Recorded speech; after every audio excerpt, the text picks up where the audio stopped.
everyone, it's Pauline from Stampin' Stampede, Stamp with Pauline, and today's quick back to basics tutorial is embossing. This one is heat embossing. So you're going to need a few things. You'll need your stamp on your block, and I haven't got the sticker on this one because it's one of the old cling ones and I found it actually stuck better off the block. So you might see that some of my stamps don't have stickers on them, and that's the reason. So pop that onto your block. I just have a punched out label here, and you can have a couple of options. You can actually put it, sometimes what I'll do is actually stamp on the cardstock first before I cut it out. I tend to do that more often, but this one I just had sitting around.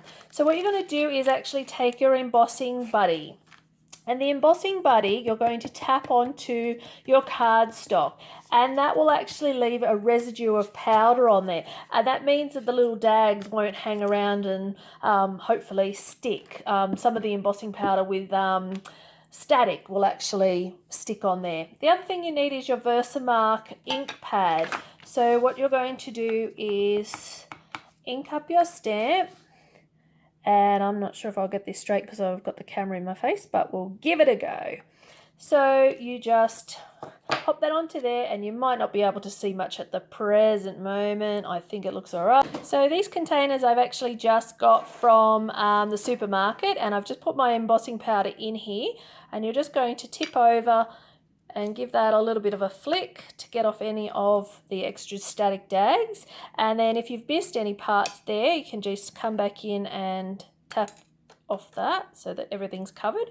So I just give it a little bit of a flick, and then if there's any that you're just not sure that you don't want there, just use your paintbrush to come in there. So now I'm going to heat this up with my heat tool, but first I'm just going to make sure I get all my embossing powder closed and sealed, because if that heats up, it'll set in the container. So I'll get rid of that, and I'll move all of this. The heat tool might be a little loud, so I might come back and show you how to do that later. Thanks.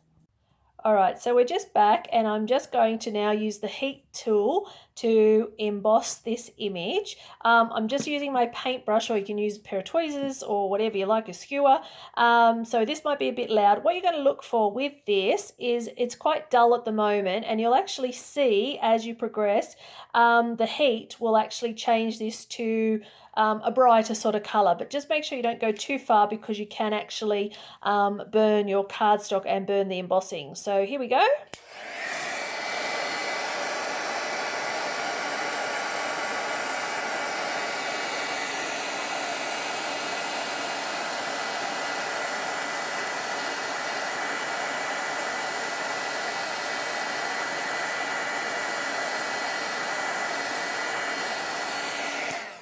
Alright, and then what you do is, you can see there it's got a shine to it, and if any of your parts are dull, you can just go ahead and reheat that.